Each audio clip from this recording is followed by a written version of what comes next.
Para el registro, esta es la segunda sesión del día martes 13 de julio de la submesa de trabajo Conectividad y Transporte en el contexto de la iniciativa Educación en Pandemia, originada por la senadora Proboste y el senador Quintana.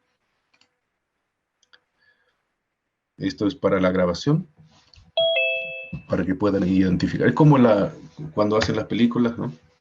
Ya está.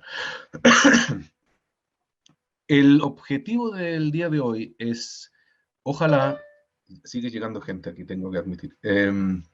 El objetivo de la sesión de hoy es, ojalá, alcanzar a construir un índice, que es lo mismo que decir un conjunto de variables o dimensiones que debemos considerar para una elaboración de una propuesta más detallada, diferenciada, en los términos que planteó ayer al inicio de la sesión muy bien Nora Donoso, en el fondo diferenciada por nivel socioeconómico, por dificultad, digamos, geográfica, por, a ver dónde lo tengo, dispersión geográfica, por tipo de dependencia administrativa, por el número de estudiantes, por grados de conectividad, etcétera, etcétera. Nos va a ayudar en esta tarea hoy el académico Franco Basso, de la Universidad Católica de Valparaíso, quien trabaja en un equipo que tiene una vasta experiencia al respecto, tienen estudios realizados y tienen propuestas formuladas que incluso comentó ayer, hicieron llegar al Ejecutivo y con la ayuda de él vamos a tratar de eh, elaborar este índice. Yo le pediría a Franco que exponga brevemente de qué información dispone y me gustaría abrir el debate posteriormente para tratar de construir consensos sobre los ítems a considerar y ojalá ya llenarlos de algún grado con contenido. Sería la propuesta mía. Adelante, Franco, por favor. Gracias, Marek. ¿Cuántos minutos tengo para contarle un poco la idea? Obviamente voy a contarle con mayor detalle por restricción de tiempo. ¿15, 20 minutos o es mucho? Sí, yo creo que tómate el tiempo que requieras y tómate el tiempo que requieras. Eso. Ya, súper. En cualquier minuto yo creo que me pueden ir interrumpiendo. Yo creo que puede ser una buena manera de que no sea solo una exposición, y sino que podamos ir conversando con respecto a los datos que les voy a ir entregando y que esperemos ayude a esta comisión a hacer propuestas que tomen en consideración la evidencia que hay no solamente en Chile, sino en el extranjero. Como bien decía Marek, yo soy doctor en transporte, trabajo en la Universidad Católica de Valparaíso y lidero un equipo que desde el inicio de la pandemia ha estado a full tratando de tomarle impulso a el transporte en general, la movilidad, el transporte público en particular, en las distintas fases de confinamiento, con miras a poder ir siendo un apoyo a la toma de decisiones de parte de las autoridades. Y lo que les voy a comentar durante estos minutos es un poco un resumen de la serie de estudios que nosotros hemos realizado a este respecto y que creo que puede servir como insumo para las discusiones que se pueden dar en esta misma sesión. Entonces voy a compartir mi pantalla. Ustedes me dicen si ven bien o no. Yo veo bien. ¿Ahí ven bien? ¿Ven bien toda la pantalla? Veo bien.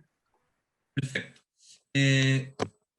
Yo tengo doble militancia, soy, como dije anteriormente, académico de la Universidad Católica de Valparaíso, pero además soy investigador de un instituto que se llama el Instituto de Sistemas Complejos de Ingeniería, que es financiado por el Estado, por lo tanto tiene un rol social muy importante que cumplir. Y en él hemos estado levantando en este instituto una serie de información que ha sido ya utilizada por varios ministerios y que también eventualmente podría ser útil con el objetivo que tiene esta comisión. La primera información que tenemos en esta página web que está acá, covidanalytics.easy.cl, hay una serie de proyectos y desarrollos que nosotros hemos realizado en el instituto, donde yo creo que hay dos que son relevantes para esta comisión. El primero tiene que ver con movilidad, que les voy a comentar un poco más en detalle en qué consiste, y el segundo, que quizás podría ser útil para otros también, es este de vuelta seguro, segura clase, donde hay estudios de simulación, pero ya más dentro de los colegios para ver cómo organizar los distintos flujos para evitar que se generen mayores probabilidades de contagio. Entonces, a lo que nos convoca a nosotros, que tiene que ver con la movilidad, nosotros desde el inicio de la pandemia, en conjunto con la empresa de telecomunicaciones Entel Ocean, comenzamos a medir cómo está la movilidad en las distintas regiones.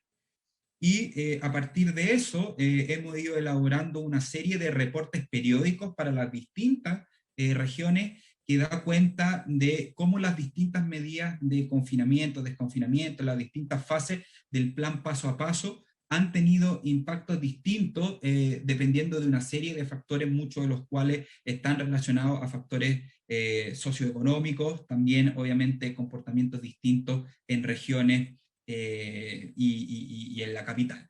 Entonces, en esta página web que está acá, cuando ustedes pinchan en el sector de movilidad, hay algunos visores interactivos que ustedes pueden visitar, en los cuales pueden escoger distintas regiones, distintos periodos de tiempo e ir viendo cómo se ha ido modificando la movilidad. Estos cálculos nosotros los hacemos con las antenas celulares a través de datos anonimizados que recibimos de Entel, y que nos permiten ver cuándo una persona se fue de lo que nosotros estimamos es su lugar de residencia. O sea, el celular se queda en un lugar durante un periodo de tiempo mayor, y ese lugar es el que se indica como la residencia, y si ese celular sale de ese lugar de residencia, entonces nosotros decimos que esa persona, que no sabemos quién es, realizó un viaje. Y con eso uno puede ir midiendo cuáles son el porcentaje de movimiento, de movilidad que está teniendo la ciudad por regiones, por ciudades y también por comunas. Entonces, están invitados obviamente a visitar esto, está el visor territorial y están los reportes. Dentro de los reportes, nosotros hemos hecho reportes periódicos de las principales regiones. Yo he estado más metido obviamente, el que tiene que ver con la región de Valparaíso, y los reportes se ven con cosas más o menos así, no sé si se alcanza a ver bien o no, donde se indica y se toma como punto de referencia las primeras 2 semanas de marzo del año 2020. En esas 2 primeras semanas nosotros asumimos que teníamos movilidad que es relativamente normal para ese periodo, y vamos viendo cómo a medida que va pasando el tiempo ha ido modificándose la movilidad. Entonces, el primer punto que es interesante y que tiene harto que ver con los objetivos de esta mesa es cuantificar cuál es el impacto que tiene el colegio y las universidades en la movilidad general de la ciudad. Y lo que nosotros hemos encontrado con estos estudios es que los colegios, sobre el total de la movilidad, es decir, si tenemos los colegios cerrados, la disminución de movilidad anda entre cerca de un 15 a un 20%. Es decir, si nosotros decidiésemos hoy en día abrir todos los colegios, abrir todas las universidades, uno esperaría que la movilidad en las distintas ciudades aumente cerca de un 15 a un 20% con respecto a lo que estamos observando hoy en día. Y acá tenemos algunos ejemplos de algunas comunas de Santiago. Están las comunas de Santiago, Cerro Navia, La Granja, La Pintana, La Reina, Maipú, y observamos efectivamente que cuando se generaron las primeras medidas, que se acordarán ustedes, fueron la suspensión de las universidades, primero la Universidad Católica y Chile primero, luego comenzaron los colegios, hubo disminuciones, como les mostraba yo acá, cercanas al 15%. A medida que fue avanzando el tiempo, comenzaron las primeras cuarentenas, la gente tenía mayor miedo, y la movilidad tendió a disminuir, y lo que nosotros observamos es que en comunas que tienen un mayor poder adquisitivo, por ejemplo, aquí tenemos el caso de Vitacura, estas disminuciones para los periodos más altos, en los cuales hubo mayores restricciones, llegó a cerca del 50%. Si lo comparamos, por ejemplo, con Quilicura, esa disminución fue cerca de un 35%. Entonces acá lo que tiene que ver con lo socioeconómico es algo a tener en consideración. Las cifras demuestran que para las personas que tienen mayores ingresos, y esos son otros estudios que nosotros hemos realizado, la posibilidad de guardar una cuarentena es mucho mayor, y es muy posible que también, obviamente, la posibilidad de enviar a niños al colegio sea muy distinta dependiendo de las distintas comunas. Entonces, están ustedes invitados a visitar esta página, pueden visitar los distintos reportes y ir jugando ahí un poco con respecto a sus propias regiones. Bien, eso tiene que ver con los temas de movilidad. Ahora, hacia la segunda parte del año pasado, nos decidimos comenzar a ver, bueno, cuál es el impacto que está teniendo las distintas medidas de confinamiento y cuál es el impacto que están teniendo las actividades en el transporte público. Y para eso realizamos una serie de estudios en la cual nosotros buscábamos medir cuáles eran los recorridos y los sectores de Santiago en particular que tenían mayores hacinamientos en el transporte público, y hicimos una serie de estudios que difundimos por distintos medios de comunicación, en el cual encontramos rankings como estos, que nos indican cuáles son los buses en los cuales el porcentaje de personas que no pueden mantener un distanciamiento físico es mayor. Entonces, en este caso, para los datos que teníamos nosotros de noviembre del año 2020, teníamos varios recorridos en los cuales en hora punta las personas en más de un 50% del tiempo arriba de ese bus no podían mantener ese distanciamiento físico, y lideraba el recorrido 107, que es un recorrido que va entre la ciudad empresarial y avenida departamental, otro recorrido con mucho hacinamiento del 712 y así. Este tipo de análisis lo estamos complementando en una investigación que estamos desarrollando, y en la cual hemos ido observando cuáles han sido las distintas utilizaciones que tiene el transporte público. En este gráfico que está acá tenemos la utilización nuevamente del sistema de buses en marzo del año 2020, cerca de 4 millones de validaciones al día.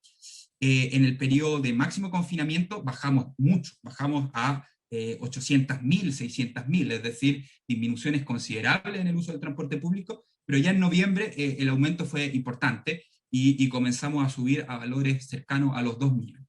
Hoy en día, de estos 4 millones que utilizan el sistema de buses, si le sumamos metro, antes teníamos cerca de 6 millones, estamos probablemente ya llegando a valores cercanos a un 70 o un 80% del total de validaciones de un periodo normal. Si nos vamos a los indicadores de hacinamiento, nosotros hicimos un experimento en el cual medimos los hacinamientos de todos los buses que pasaban por los 11.000 paraderos que hay en el Gran Santiago, y hicimos una escala de hacinamiento. Entonces, este gráfico que está acá a la izquierda, es el gráfico que corresponde a marzo. Entonces, tenemos hacinamientos promedios por paredes que llegan incluso a 3 personas por metro cuadrado. Ojo, eso que está ahí es un promedio, por lo tanto, hay buses en los cuales puede llegar fácilmente a 6 o 7 personas por metro cuadrado. Y acá nosotros observamos dónde están los paraderos que en marzo del año 2020 tenían mayor hacinamiento, es decir, antes que empezara la pandemia. Se observa muy bien un eje, un sector importante en la Florida, Puente Alto, el sector poniente muy fuerte, Maipú, Cerrillos, Lo Espejo, algunas partes de Quinta Normal, Cerro Navia. Bueno, ¿qué pasó cuando se generó la gran cuarentena en junio del año 2020? Hubo una disminución importante, es decir, en el periodo de máximo confinamiento, los hacinamientos en los buses disminuyeron bastante, y eso se debió esencialmente a que la cantidad de buses que había en la calle en Santiago se mantuvo relativamente constante. Para hacerse una idea, en marzo del año 2020 teníamos aproximadamente 6.000 buses en hora punta. Acá hubo una disminución, es cierto, pero nos quedamos en valores quizás cercanos a los 4.500, 5.000 buses, y dada la importante disminución, recordarán ustedes lo que vimos antes, de 4 millones a cerca de 600.000, 700.000 personas en los buses, nos pillamos con este resultado de que los hacinamientos disminuyeron de manera concreta. ¿Pero qué comenzó a pasar a partir de noviembre? A partir de noviembre comenzó el proceso de desconfinamiento, seguíamos en pandemia, muchos trabajos comenzaron a nuevamente operar y los hacinamientos que habían desaparecido prácticamente en junio comenzaron a aparecer nuevamente, particularmente en ciertas zonas del sector norponiente de la ciudad, cercano al eje Alameda Providencia, y también nuevamente en estos puntos potentes o relevantes de la zona de Puente Alto y de La Florida. No sé si hay alguna pregunta hasta acá con respecto a lo que hemos dicho. Si no, les voy a comentar. No he visto que... Adelante. Perdón. Sí, solo una consulta y es si hay diferencias en horario o este es un promedio diario, porque ayer muchas personas... Perdón. Es solo punta mañana entre 7 y 8, una semana para cada uno de esos meses. Solamente punta mañana, 7 y 8. Muchas gracias.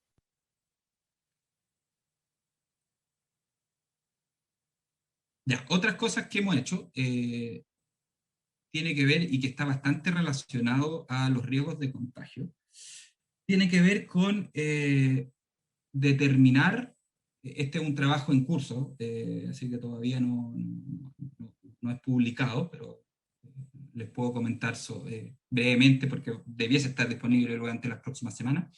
Estamos calculando, dependiendo del lugar de origen, varias variables, y dentro de las más importantes está el tiempo, lo que nosotros llamamos el tiempo de exposición. Es decir, una persona que parte, por ejemplo, de la comuna de Maipú, ¿cuánto tiempo en promedio va a estar expuesto a una situación en el cual no se puede mantener el metro de distancia? Y además, con la información de las tarjetas VIP, que son las que nos permiten hacer todos estos análisis, estamos pudiendo calcular en promedio con cuántas personas te encuentras tú, dependiendo del lugar de donde saliste. Aquí nuevamente estamos trabajando en hora punta mañana. Entonces, esto corresponde también a marzo 2020. Vamos a ver, estamos haciendo los cálculos para ver qué ha ido pasando en los otros periodos del año pasado, en junio y en noviembre, pero observamos que hay ciertas comunas que evidentemente tienen tiempos de viaje que son en general muchos mayores. Por ejemplo, un viaje promedio en el sistema de buses en Maipú es 70 minutos. Es mucho tiempo para hacer un promedio. Piensen ustedes que eso fácilmente puede duplicarse para los periodos y los viajes más largos.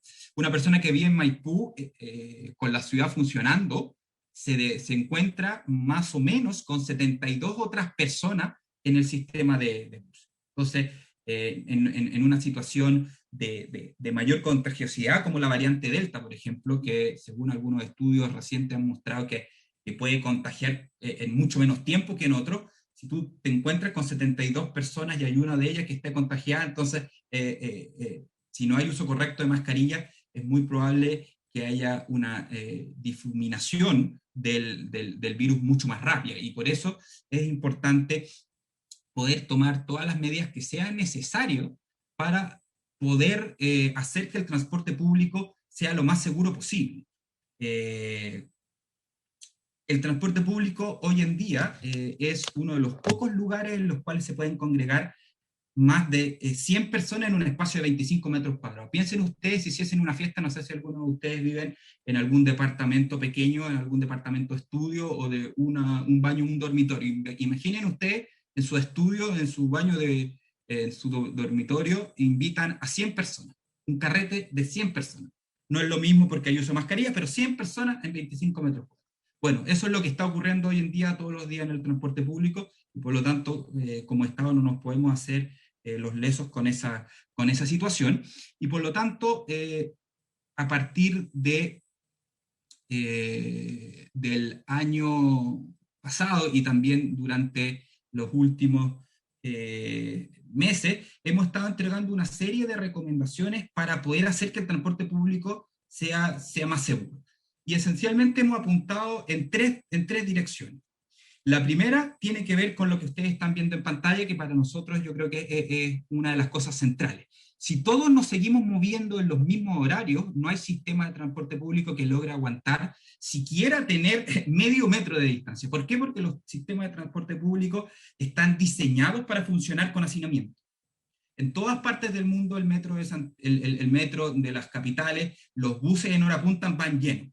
Por lo tanto, por una planificación que se genera, porque si no, no serían rentables y los proyectos no podrían llevarse a cabo, se generan situaciones en las cuales hay hacinamiento. Por lo tanto, hay que avanzar en tratar de extender los horarios punta, de obviamente tratar de mantener el teletrabajo lo que más se pueda, pero hay que también evitar que todos nos movamos al mismo tiempo, y por eso nosotros hicimos una propuesta al Ministerio de Economía y al Ministerio de Transporte, en la cual proponíamos, y a través de un estudio que nosotros realizamos con distintas universidades, proponíamos un ingreso y un egreso escalonado al trabajo, basado en evidencia. Nosotros utilizamos estos mismos datos de Transantiago para generar asignaciones de franjas horarias, rubros de trabajo a franjas horarias que son a las 8, a las 9 y a las 10. En este reporte trabajó gente de primer nivel: Nicolás Figueroa del Instituto de Economía de la Católica, Nicolás Garrido de la UDP, Raúl Pessoa de la UDP, gente de la Facultad de Economía y Negocios de la Chile, de Entel, y gente de distintas universidades. Y lo que nosotros entregamos finalmente son estas recomendaciones en las cuales, bueno, medimos cuáles son los impactos de estas políticas de financiamiento de los horarios, llegando a mostrar que puede haber una disminución de hasta un 40% del hacinamiento si es que se implementase este tipo de medidas. Lamentablemente, no tuvimos buena acogida. Desde el Ministerio de Economía nos indicaron que a ellos les pareció una buena idea, pero por parte del Ministerio de Transporte nos hicieron saber que, según la opinión de ellos, había más estudios que se tenía que realizar para poder siquiera plantear una medida de esta índole. Yo discrepo profundamente. En un periodo de pandemia, en las cuales los tiempos apremian, yo creo que tenemos que avanzar en medidas que puedan tener un beneficio. Siempre doy el ejemplo de las vacunas. En el caso de las vacunas, normalmente la evaluación demora fácil 5 años. En este caso tuvimos vacunas en 1 año. ¿Y por qué? Porque se aceleraron los procesos, porque se dieron los permisos de emergencia. Y yo creo que acá, con algo que es mucho menos, digamos, riesgoso para la población y que los impactos negativos jamás van a poder ser demasiados, yo creo que la respuesta del gobierno fue bastante negativa y no se abrió siquiera a poder conversar esto con los gremios. Nosotros creemos que esto definitivamente no se puede hacer por obligación, se tiene que hacer conversando con las distintas partes interesadas, con los trabajadores, con los gremios empresariales, con los académicos, para ver cómo se puede hacer, pero el gobierno le cerró la puerta sin siquiera poder avanzar en alguna mesa para poder generar esta coordinación. Así que creemos que eso es algo que debiese empujar esta mesa para volver nuevamente a apoyar este proyecto de ingreso y egreso diferido al trabajo. Y 2 puntos más, y con esto termino. Creo que es central, a medida que se vaya retomando la normalidad de los colegios, aumentar el transporte público en términos de frecuencia. No solamente vamos a requerir que no todos nos movamos al mismo tiempo, sino vamos a requerir que haya más máquinas en la calle. Y como se comentó ayer en una de las experiencias, hay muchos material rodante, hay muchos vehículos que no están siendo utilizados. Sin ir más lejos, los buses interurbanos están con disminuciones de viajes tremendas. Y ese tipo de buses podría, en zonas rurales, ser utilizado para poder hacer movimientos más seguros con menor aforo. Podría utilizarse en el caso de capitales que tengan metros para que hayan clones a las líneas del metro, y también los buses escolares, por ejemplo, que no van a quizás a ser utilizados como se han utilizado en otras partes, que puedan ayudar a poder hacer y hacer estos movimientos de manera más segura. Y lo tercero y último tiene que ver con medidas operacionales. Hay algunas medidas operacionales que se han tomado, pero son muy bajas. Cuando tú analizas, por ejemplo, lo que tiene que ver con demarcación. La otra vez fuimos a un programa de televisión a visitar distintos recorridos, tanto de buses como del metro, y las demarcaciones que hay en los distintos sistemas de transporte son muy bajas. Es muy difícil poder organizar, aun cuando exista la posibilidad de mantener el distanciamiento físico, no hay marca en el suelo que indique, sabe cuál es la distancia entre dos personas, no existe la conciencia de mantener ventilados los buses. Algo que ha demostrado esta pandemia que es tremendamente importante es que el contagio se genera y se hace principalmente a través de aerosoles, son estas partículas que se expulsan por la boca, que quedan flotando, y que si es que no se genera renovación de los aires, la probabilidad de que haya un contagio aumenta. Por lo tanto, yo vengo pidiendo hace tiempo que se haga mayor hincapié en la ventilación, por lo menos en el caso de los buses que no tienen aire acondicionado, que tengan el 100% de sus ventanas abiertas. Sé que es difícil en invierno, es complicado tener que pasar frío, pero creo que los riesgos de contagiarse con esta nueva variable Delta es más grave que tener que llevar una parca extra. Y ese tipo de medidas operacionales, algunas de ellas se han avanzado, hay otras que no tanto. En el caso del aire acondicionado de los buses, por ejemplo, en los buses más modernos, por ejemplo, de Santiago, que no tienen ventanas, el aire acondicionado es la única manera en la cual se puede generar renovación. Por lo tanto, hay que tener certeza que esos aire acondicionados están operando correctamente, están teniendo la recirculación que corresponda, y eso no me cabe duda de que no se ha hecho, y tampoco se ha instruido a los choferes que utilicen estos métodos de recirculación. Yo ando a menudo en distintas modos de transporte, particularmente aquí en Santiago donde yo vivo, y muchos de los aires acondicionados no operan, siguen teniendo estas como especies de peceras, las ventanas no se pueden abrir, y ahí la probabilidad de contagio es bastante mayor.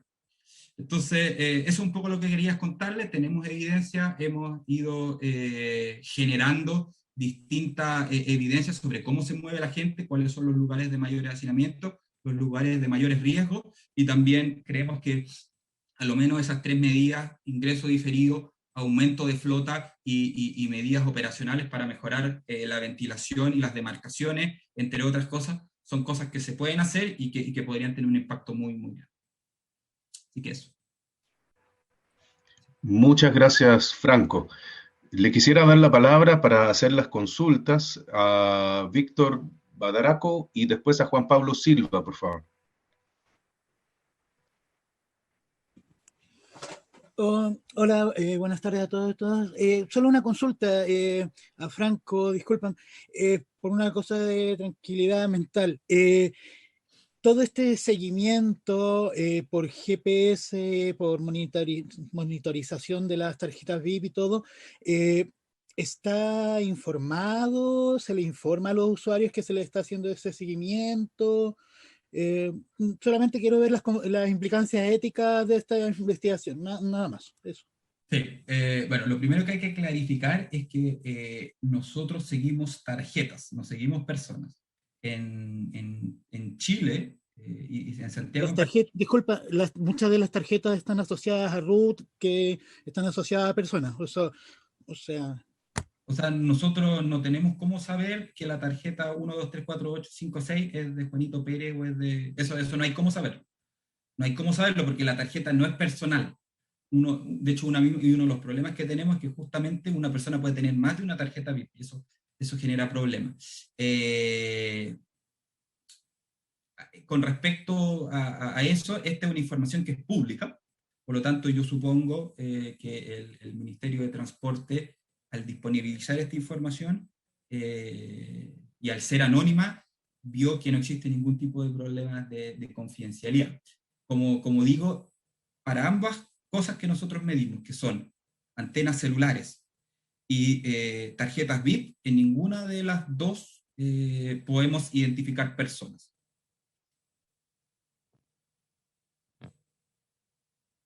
Muchas gracias. Juan Pablo Silva, por favor, usted tiene una consulta que Entendido, manifestó en el chat. Sí, hola Franco, oye, muy Hola. buen trabajo, los felicito a todos los que están ahí detrás. Me imagino que no debe ser fácil, además que tratar de conseguir información de organismos públicos, te lo responden después de 6 meses, así que lo que hace más complicado todavía.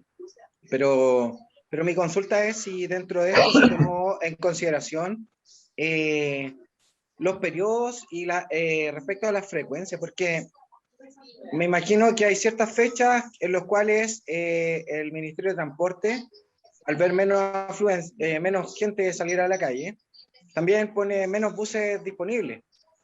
Y eso también hace que se congreguen mucho más personas en un paradero y obviamente van a ir mucho más apretados. Entonces, en realidad, hacia allá iba mi pregunta, si también se considera la frecuencia, tanto en los metros como en los buses. Muchas gracias.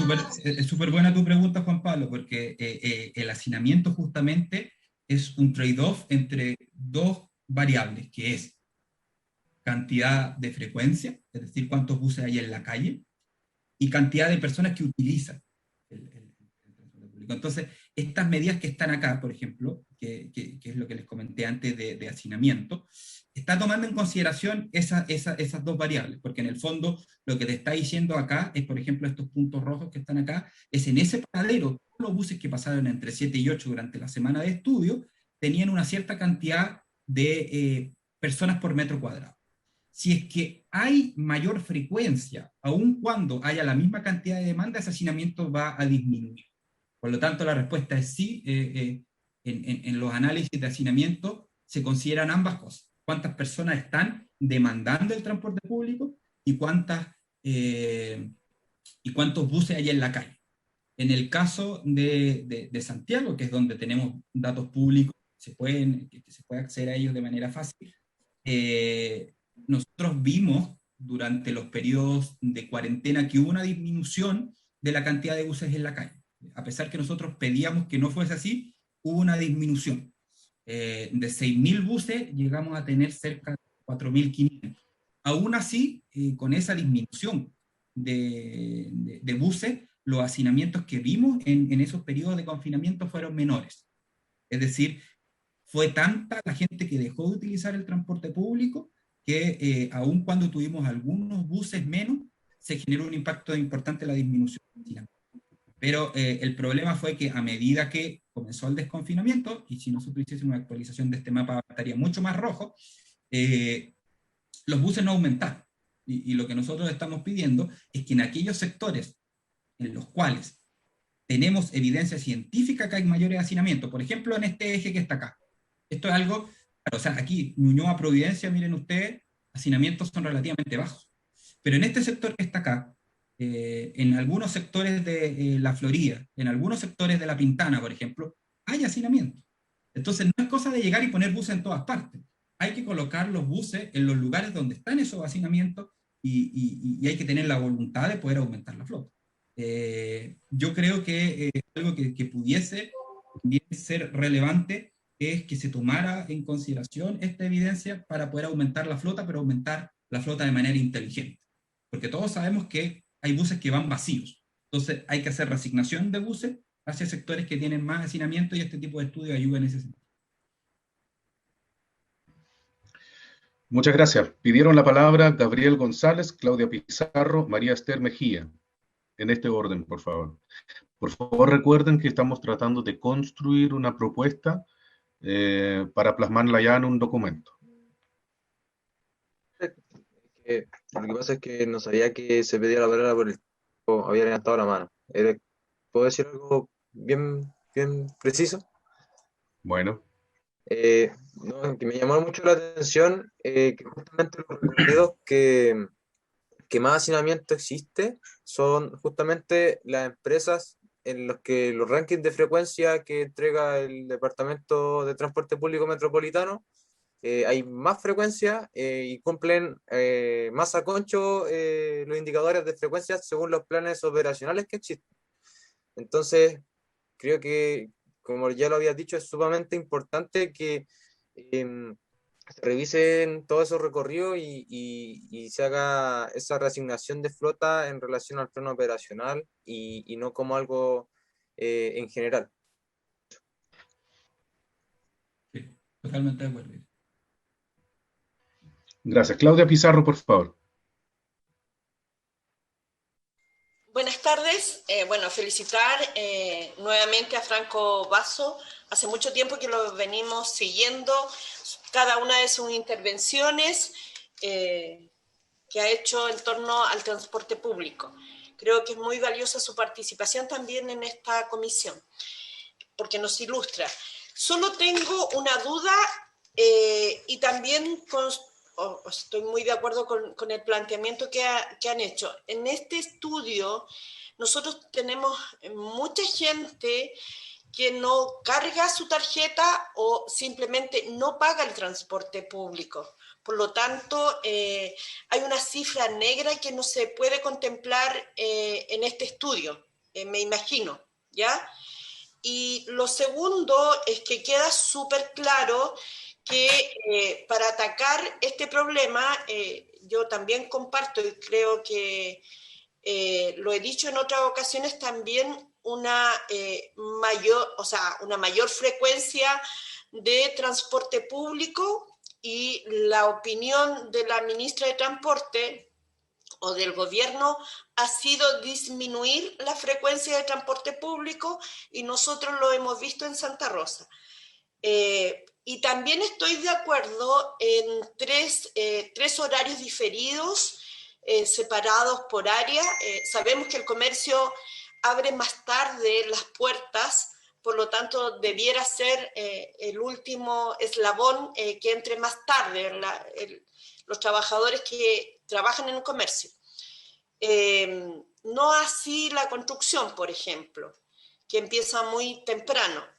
Y hablo de estos dos segmentos porque la gente de la comuna de La Pintana trabaja mucho en el comercio, ya sale de la comuna, es una comuna dormitorio, ya lo hemos referido. Pero lo otro también que creo que pudiéramos hacer parte en esta propuesta, nosotros tenemos buses, una flota de buses bastante viejo, bastante lentos, por lo tanto, ya que cumplieron su vida útil. Sin embargo, a zonas vulnerables que nos une Santa Rosa, La Granja, Macul, San Joaquín, siguen circulando los mismos buses, ya que nacen en el troncal de Santa Rosa y se deriva para la vialidad de Vicuña Maiquena, de Los Morros, Subbus, por ejemplo. Sigue siendo un porcentaje muy alto, yo diría el 70% no ha sido recambiado. Y yo creo que eso también ayudaría a que los tiempos de traslado fueran menores por la rapidez, ¿ya? Eso. Gracias, alcaldesa. El primer punto es tremendamente relevante. La evasión en el sistema de transporte público, en Santiago en particular, pero en regiones también puede darse el efecto en algunos sectores, es tremendo. Y tenemos cifras que son alarmantes. Santiago en particular tiene las cifras de evasión que están dentro de las más altas del mundo. O sea, hay pocos lugares en los cuales se paga tan poco el pasaje como en Santiago de Chile. Entonces, efectivamente, no considerar la evasión es un problema, y por eso, alcaldesa, en este análisis sí consideramos la evasión de una manera indirecta. Nosotros obviamente no sabemos cuántas personas bus a bus no pagan el pasaje, porque si no tendríamos que tener a una persona mirando en cada uno de los 6.600 buses que hay, pero sí sabemos, a través de reportes que hace el Ministerio de Transporte, los distintos operadores qué tasas de evasión tienen. Entonces nosotros en este análisis corregimos por evasión, considerando el operador al cual pertenece el bus. Entonces, por ejemplo, si hay un operador que tiene un 30% de evasión, entonces nosotros corregimos y aumentamos la cantidad de personas, no solamente por las validaciones reales que hubo, sino por esa evasión que está considerada. Así que ese análisis es súper relevante y sí está incorporado en general en casi todos los estudios que nosotros hacemos. Yo creo que Transantiago ha hecho un esfuerzo por generar renovación de flota. Lamentablemente no ha sido parejo dentro de los distintos operadores, y justamente es posible que ciertos sectores como La Pintana, como el que menciona la alcaldesa, se vea más desfavorecido. Ahora yo no creo que el hecho de tener buses viejos haga que el sistema ande más rápido. Un bus viejo o un bus nuevo no va a andar más rápido, más lento por ser más viejo, más nuevo, sino va a estar más relacionado a temas de congestión. Entonces, justamente una de las cosas que tenemos que hacer, no lo hemos mencionado hasta acá, tiene que ver con dar prioridad al transporte público. Es decir, aumentar, por ejemplo, la cantidad de infraestructura dedicada para que el transporte público pueda andar más rápido. La velocidad operacional de los buses de Transantiago es cerca de 13 o 14 kilómetros por hora, siendo que el metro de Santiago fácilmente duplica esa cifra. Entonces, si queremos tener buses más vacíos, aparte de ingreso diferido, aparte de tener más buses, otra manera es que los buses anden más rápido. Porque si los buses andan más rápido, eso es equivalente a tener más buses, pueden dar más vueltas. Cuando yo pillo un bus, este bus es probable que ande con una menor cantidad de personas en él. Perfecto, muchas gracias. Pidió la palabra María Esther Mejía. Hola, buenas tardes a todos. Muy en concordancia con lo que dice la alcaldesa. Yo creo que como propuesta, mi propuesta es que se lleve y se materialice de una vez por todas la diferenciación de la entrada a los trabajos, especialmente de los trabajadores como de los estudiantes. Yo trabajo en Junji, en el área administrativa, y las madres corren, hay que tenerles horarios especiales para poder llegar a tiempo a sus trabajos después de haber pasado a dejar a sus hijos, ¿no? Por lo tanto, la diferenciación debiera existir ya, además que se viene pidiendo hace muchos años, incluso se había pedido para descongestionar la ciudad, pero ahora, si quieren y nos insisten a nosotros como jardines infantiles, que estén todos los jardines operativos, debiera haber y yo propongo una diferenciación de horarios. Por lo tanto, los padres trabajadores que tengan un horario, las madres trabajadoras que tengan otro, y así alcancen a llegar a dejar a sus hijos. Y si el transporte público está tan complicado como se ve que no lo van a arreglar mucho, quizás dar como una suerte de, no carta blanca, pero sí poder ocupar los autos que pueda tener cada familia, ¿no?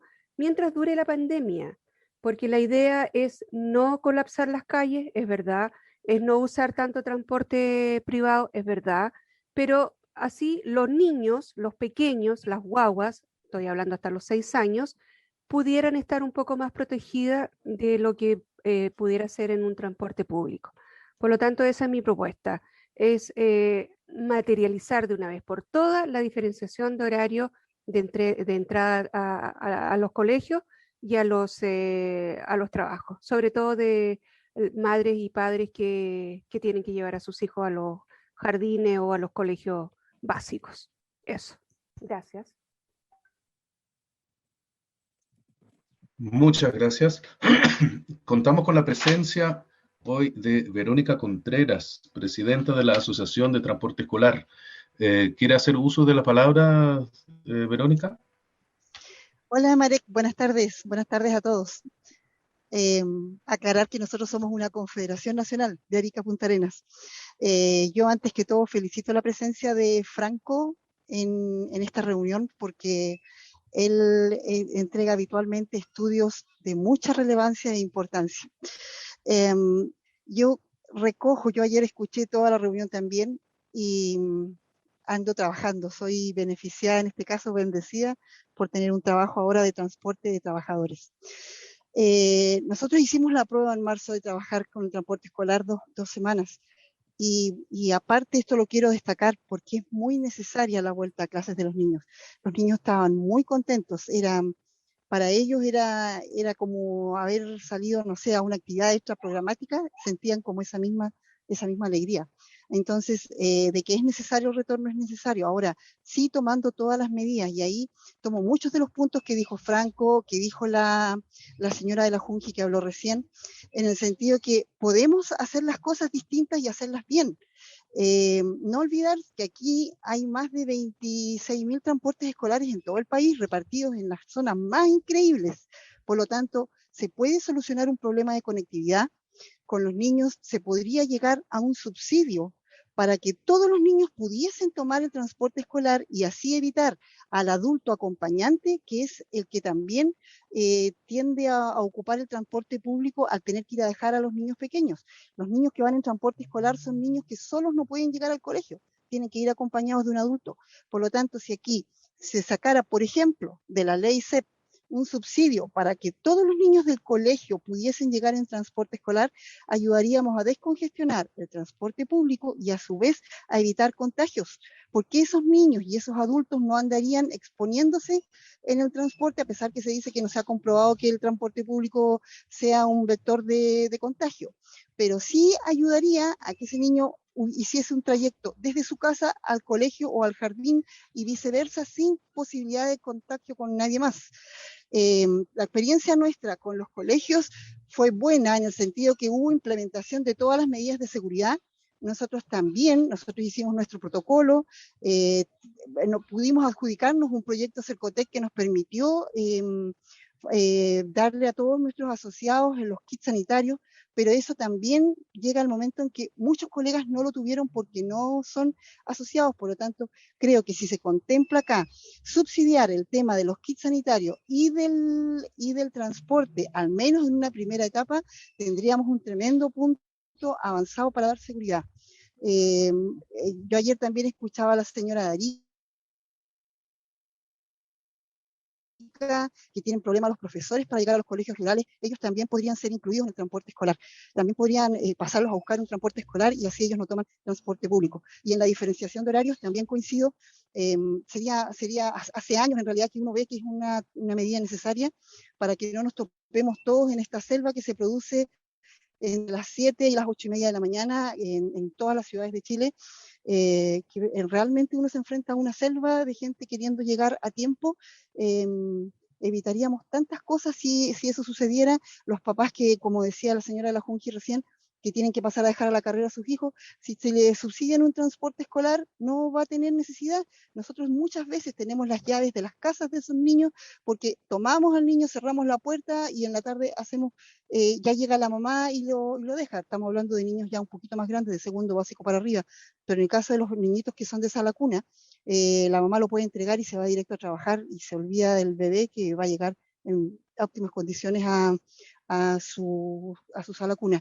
Y para finalizar, decir y recordar que la tasa de accidentabilidad de los transportes escolares es súper baja, por lo tanto sigue siendo, de acuerdo al informe de Carabineros de este año, el medio de transporte de escolares más seguro que hay en Chile.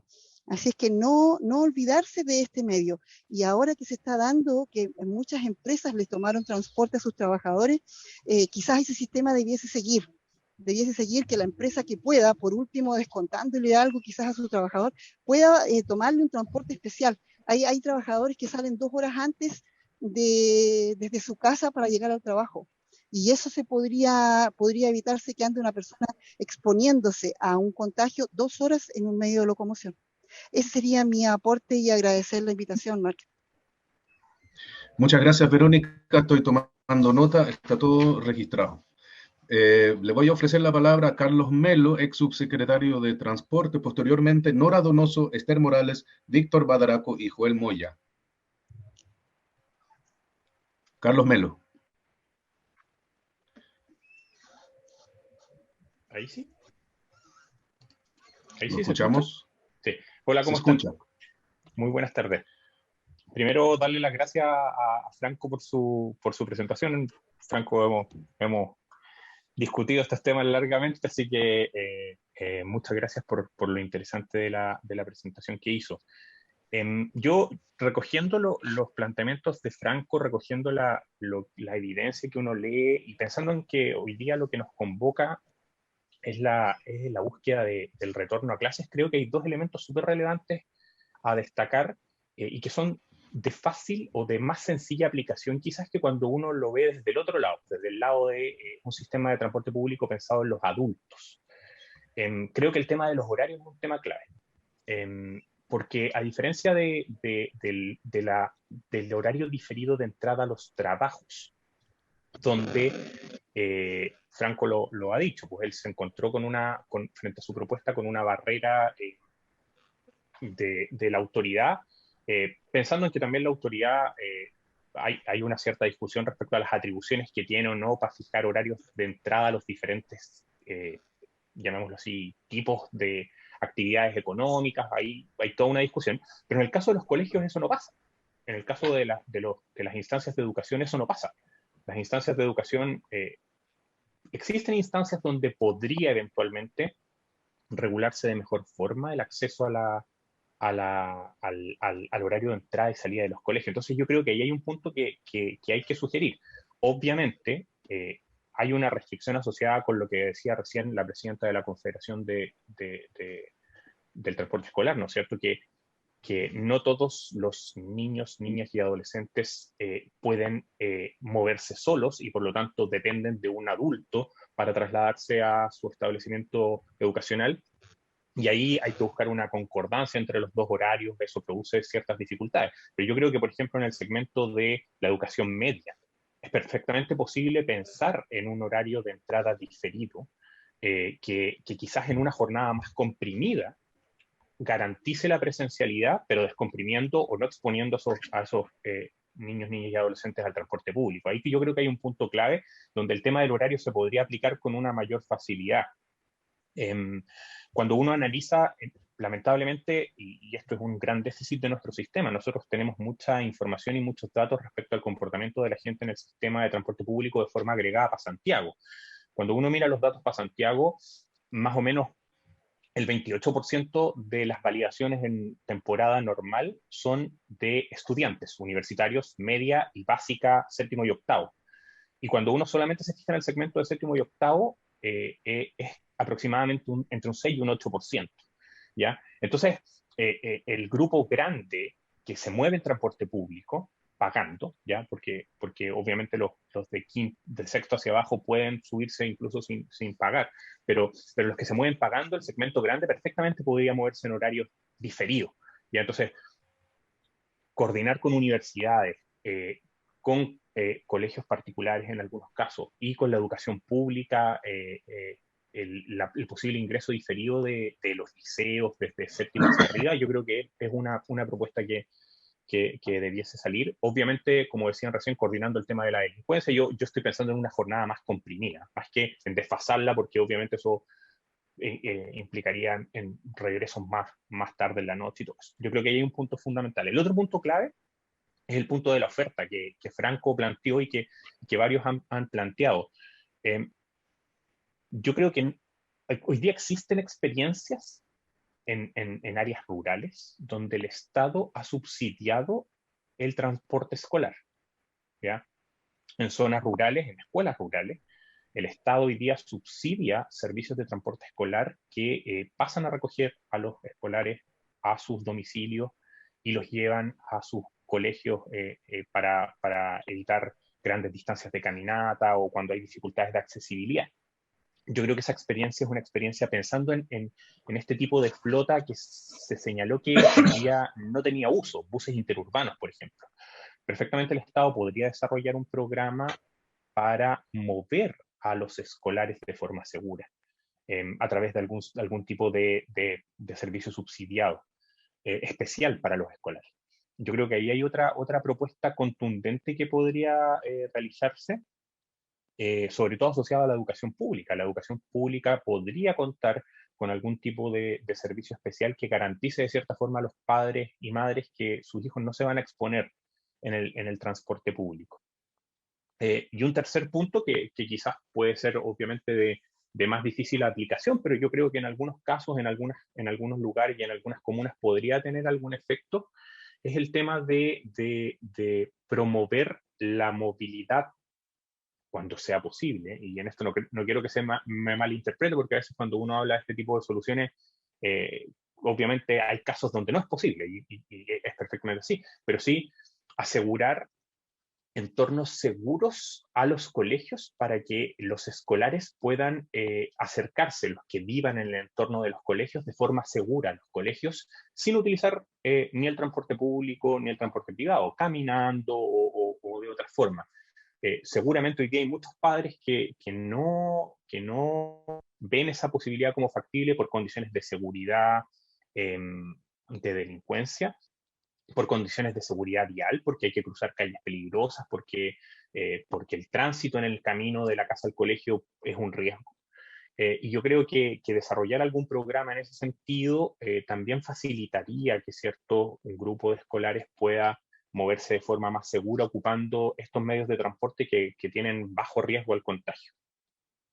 El último tema que me gustaría agregar, que yo creo que es fundamental, es el tema de la ventilación en el transporte público, y eso puede tener un efecto a todos. Hoy día no es descartable, y no estamos hablando de una inversión gigantesca, el plantear la posibilidad de contar con algún tipo de sensor de CO2 en los sistemas de transporte público masivo para detectar escenarios de ventilación peligrosa. Franco lo decía, la ventilación es clave cuando uno habla de transporte público seguro, pero a veces los pasajeros no tienen cómo saber si están en un entorno bien ventilado o no.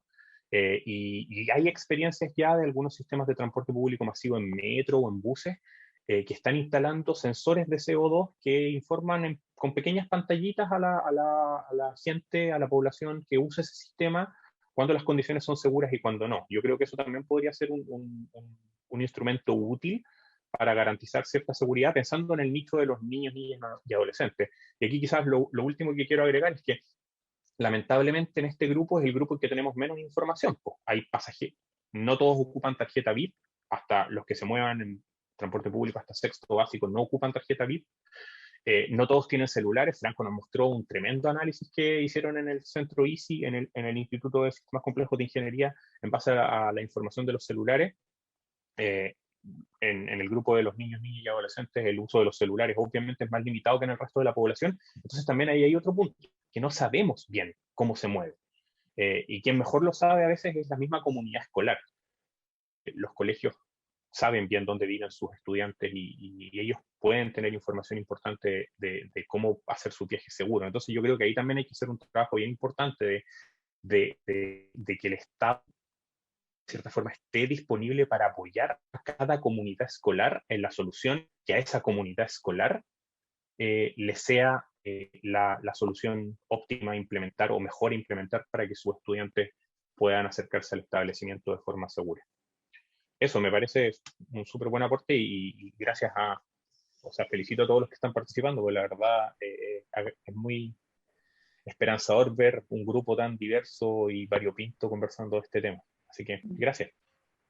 Muchas gracias, Carlos. Me gustan las intervenciones así, 1, 2, 3, 4 propuestas. Esa es la idea, ese es el espíritu de hoy. Tengo 6 palabras pedidas. Vamos a seguir con Nora Donoso, después Esther Morales, Víctor Badaraco, Joel Moya, después Juan Mancilla, María Fuenzalida. Nora Donoso.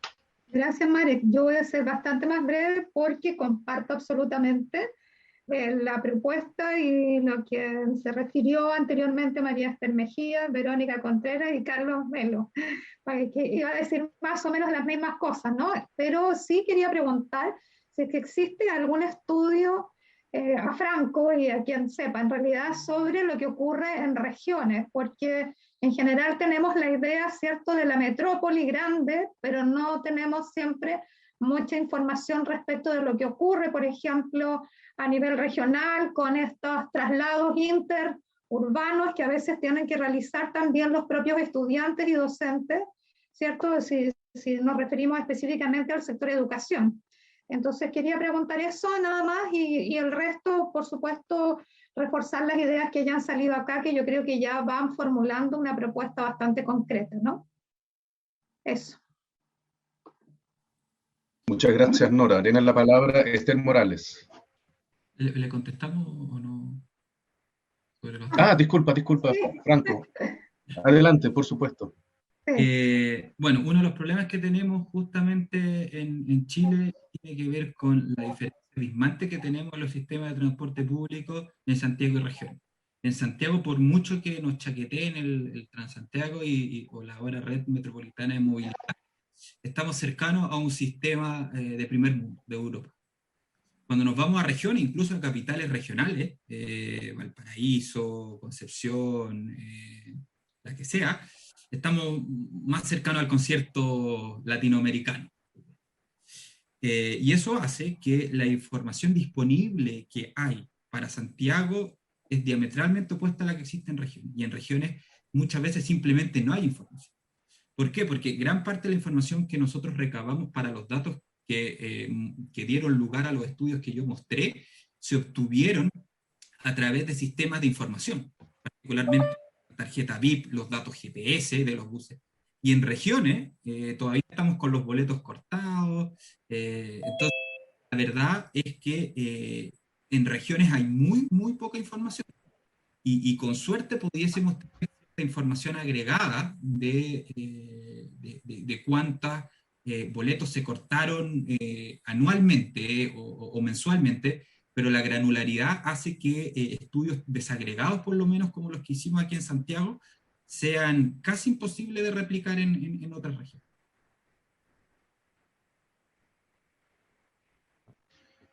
Muchas gracias. Perfecto. Sí, gracias, Franco. Entonces ahora Esther Morales tiene la palabra. Hola, buenas tardes.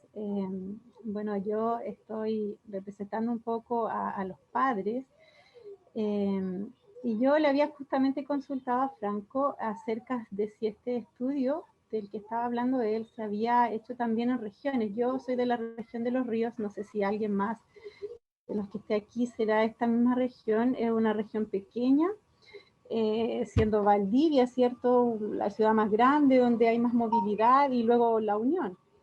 Y es cierto, el sistema de transporte público acá es de boletito cortado, y la verdad es que los buses tienen ventilación propia, porque o están las ventanas rotas, las puertas no todas funcionan, así que en tema de ventilación no hay problema ahí. Hay que ir muy abrigado cuando se toma la micro. Pienso que con el estudio, me gustó mucho el tema del estudio, el tema de diferir los horarios es bueno, porque obviamente eso trae descongestión, por supuesto. Y lo otro que me gustó que dijo Franco y que también lo dijo Verónica, lo anoté acá, es el tema de la subvención de esa locomoción que está detenida en este momento. Porque, por ejemplo, acá yo vivo en la ciudad de Río Bueno y hay mucha locomoción detenida, porque en verano acá se ocupa mucho estos buses grandotes que trasladan, que ayer mismo lo hice notar, que trasladan a estos trabajadores temporales, que es fuerte acá en verano, pero que en invierno es muy lento. Entonces hay mucha locomoción detenida, incluso la locomoción de estos buses estudiantiles también están parados, detenidos, completamente detenidos.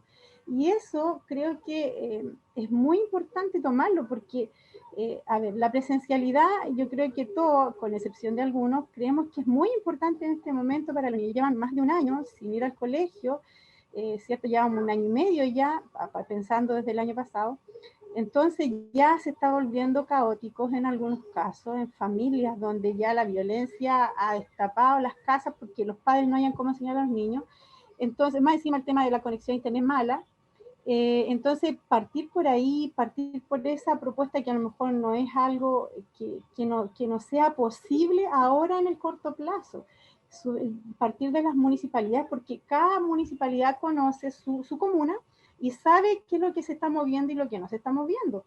Entonces, por ejemplo, y lo otro, que yo creo que sería muy bueno para partir, Santiago no es Chile, Sería una muy buena idea para descentralizar un poco, ¿cierto? Todo el tema de que todo sea en Santiago, partir por una región, partiendo con todas estas medidas de la diferencia de horarios. Por ejemplo, se puede ocupar perfectamente una región pequeña como la región de los ríos y comenzar a hacer estos estudios, pero de forma más fuerte en una región pequeña, y a ver qué pasa. ¿Cuánta gente se mueve al entrar los niños al colegio? Entonces, para un poco ir pensando en la descentralización, porque es una propuesta que se ha venido dando desde hace muchos años, pero que en el fondo sigue siendo Santiago el punto central donde se hacen todos los estudios. Entonces, yo creo que hay que moverse a regiones. En regiones se pueden implementar incluso estas cosas porque son más pequeños, hay menos movilidad. Por ejemplo, acá en Río Bueno, las micros antes pasaban, yo uso el transporte público de vez en cuando, pasaban cada 15 minutos, ahora pasan cada media hora, es decir, se ha reducido el tema de las micros, pasan menos micros, pero la gente tiene que empezar a moverse más porque ya hay gente más vacunada, ¿cierto? Y ya los adolescentes también. Entonces, no sé por qué se ha generado esto, no sé por qué acotaron la cantidad de micros en la calle y cuando la gente ahora se quiere mover más. Entonces, obviamente que se produce un atochamiento en las micros porque hay menos micros circulando. Es una cosa obvia. Entonces, yo propongo eso, propongo que se subvencione esa locomoción que está detenida hoy y que se aproveche en este segundo semestre que viene para poder, ¿cierto?, tener una medida a corto plazo. Y la otra propuesta es poner una región en estudio y pensar en una región pequeña, partir ahí, ¿cierto?, con la diferenciación de horarios, si es que se llegase a tomar esa idea, y mover, ¿cierto?, lo máximo a los estudiantes y que la gente que puede tomar teletrabajo desde sus casas, que lo haga y que no se mueva. Como alguien escribió ahí, sobre todo la gente que trabaja en sistemas públicos, que podría usar un horario un poco más tarde, por ejemplo, y así dar la oportunidad para que los estudiantes puedan moverse tranquilamente en el transporte público. Eso sería. Muchas gracias.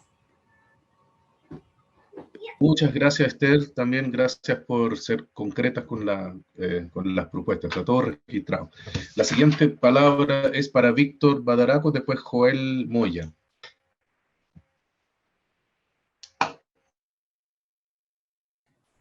Ya. Hola, buenas tardes. A ver, voy a hacer la prueba. Necesito compartir una sola hoja de una síntesis que hicimos ayer, que me gustaría compartirla con ustedes. A ver, primero que todo, nos gustaría, desde la posición de psicólogos, recordar algunas pequeñas cosas. Primero, la pandemia no está en vistas de término, por lo tanto, hablar de que ya estamos en el camino de normalizar la situación todavía no es tal, porque las cifras ya lo están demostrando. No podemos normalizar que hoy día, todos los días, haya más de un centenar de compatriotas falleciendo por esta enfermedad. Por lo tanto, a cualquier persona que no esté en esa posición de normalizar esto, va a darse cuenta que la enfermedad, la pandemia, todavía está en un punto álgido. Dentro del lenguaje creemos que es necesario decir que no puede ser nuestro eje la vuelta a clases. La vuelta a las clases presenciales, ya, pueden usar ese término, pero hablar de volver a clases como un eje no puede ser, porque primero que todo, los niños, la gran mayoría están en clases, aunque sean de forma online, por lo tanto se da a malentender. Y como dije anteriormente, la pandemia está presente con todas sus implicancias. Estamos hablando de personas de todas las edades muriendo, enfermas, con consecuencias económicas, familiares muy graves. Por lo tanto, tener ese discurso de que lo principal es volver a clases no puede pasarse por encima de toda la gente que está sufriendo problemáticas mucho más profundas. En relación con eso, es muy importante, como una de las propuestas que tenemos, es que se estudie con mayor preocupación eliminar las contradicciones entre información que da el Estado y las políticas que da el Estado. Porque si nosotros podemos ver con frialdad las cifras de mortalidad y todo aquello, y las comparamos con las políticas de apertura, de frontera, con disminución de etapas del paso a paso y todo el cuento, se está generando una cantidad de incertezas y de desconcierto en la población que son variables totalmente ansiogénicas, están generando niveles de ansiedad y de desconocimiento del entorno en las personas a todo nivel, pero que a nivel infanto-juvenil puede llegar a niveles que hay que estudiarlos acabadamente para ver cuáles son los niveles de ansiedad que están generando en nuestra infancia y en nuestra juventud, que son los estudiantes, que se supone que dentro de esta mesa nosotros estamos deberíamos dar algún nivel de prioridad y dejar de tener esa visión tan adultocéntrica de que aquí lo principal es que los niños vayan a clase para que los padres, para que los profesores, para que los trabajadores vuelvan. Y yo creo que aquí el eje debería tomarse nuevamente en la infancia y la juventud. Es la educación. Después, dentro de toda la conversación que se ha dado hasta ahora, estamos totalmente de acuerdo que la estrategia de franjas horarias de llegada y salida es un tema básico, simplemente porque de manera matemática se entiende que si distribuimos, aunque sea en espacios pequeños, el ingreso y la salida de los niños y niñas y adolescentes de sus colegios, va a haber obviamente una mayor distribución de la población en el movimiento, por lo tanto es lógico que esa estrategia que hasta ahora el resto de los colegas han expuesto, para nosotros también nos parece lógica y que habría que implementarla.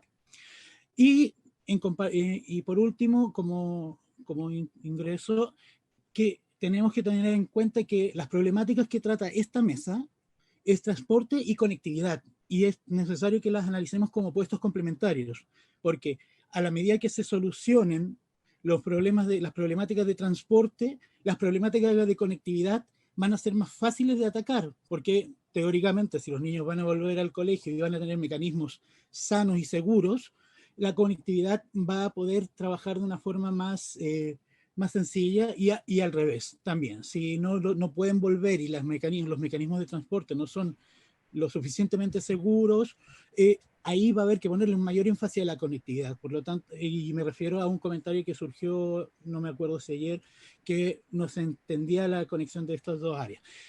Ahora, de este cuadro se los comparto, lo pueden analizar, es bastante sencillo, pero quisiera darle un énfasis al recuadro que está en rojo, que a nuestro parecer lleva todo el peso que nosotros como psicólogos debemos visibilizar.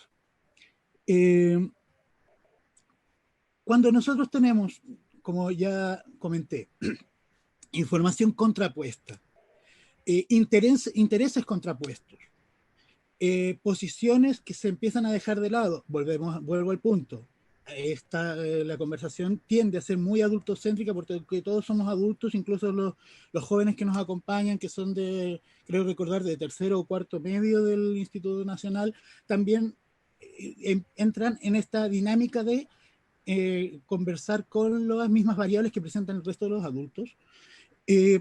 Nos empezamos a olvidar que los niños tienen una escala de comprensión distinta, ni mejor ni peor, distinta, y estamos trabajando con una cantidad de fuentes ansiogénicas, la contradictoriedad de la información y la poca claridad con la que se llega a la población objetiva nuestra. No hay información en la televisión o en los medios de comunicación o en los mismos colegios que enfoquen con claridad qué es la pandemia y en qué formas les afecta. Entonces, todo este hecho de que nosotros pensamos cómo transportarlos al colegio y cómo devolverlos del colegio, sigue dejando de lado el hecho de que si no tienen una información suficientemente clara, van a tener las mismas dudas que tenemos la mayoría de los usuarios que no manejan el conocimiento científico acabado del tema. O sea, si nosotros niños, viajamos en el tren, en el metro, en la micro, en el bus, amontonados, estamos exponiéndonos a una mayor tasa de contagio. Y en realidad, incluso los informes que ha elaborado aquí el especialista, don Franco Vaso, dicen, aquí lo tengo en la otra página, que sí, que efectivamente los lugares de mayor riesgo para el contagio de COVID, sí, efectivamente, hay el transporte público. Aquí está Por lo tanto, si esta información es la que manejamos, ¿cómo vamos a poder pretender que no haya una fuente de ansiedad en la infancia y en la juventud? Yo creo que estamos exponiendo a los niños a todo un mecanismo de devolvámoslo al colegio sin siquiera tener propiamente claro que ellos no están viviendo una crisis de ansiedad por el riesgo, porque generalmente se tiende a hablar, sí, los niños quieren volver a clase, pero esa información no es real, no está suficientemente avalada por evidencias. Muchas veces son personas y agrupaciones que están transmitiendo esa información por sus propios y personales intereses. Entonces yo, aparte de estas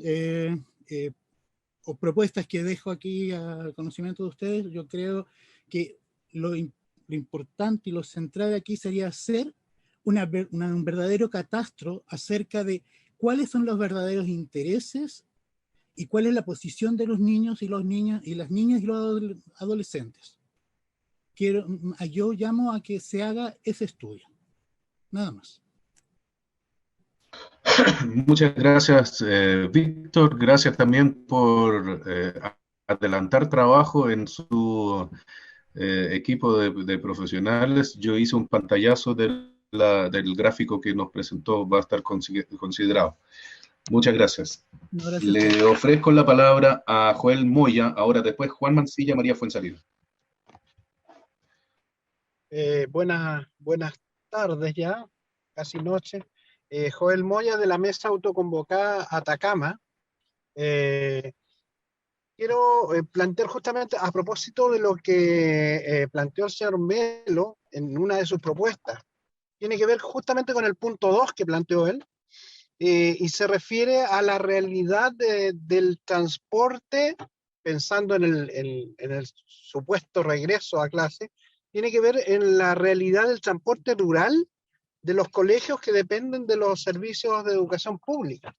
En nuestra región, toda la educación pública está dentro de la nueva ley de educación pública y por lo tanto depende de los SLEP que sucedieron a los DAEM, y todos los DAEM, en esta región la mayoría de los DAEM tenían buses para transportar escolares.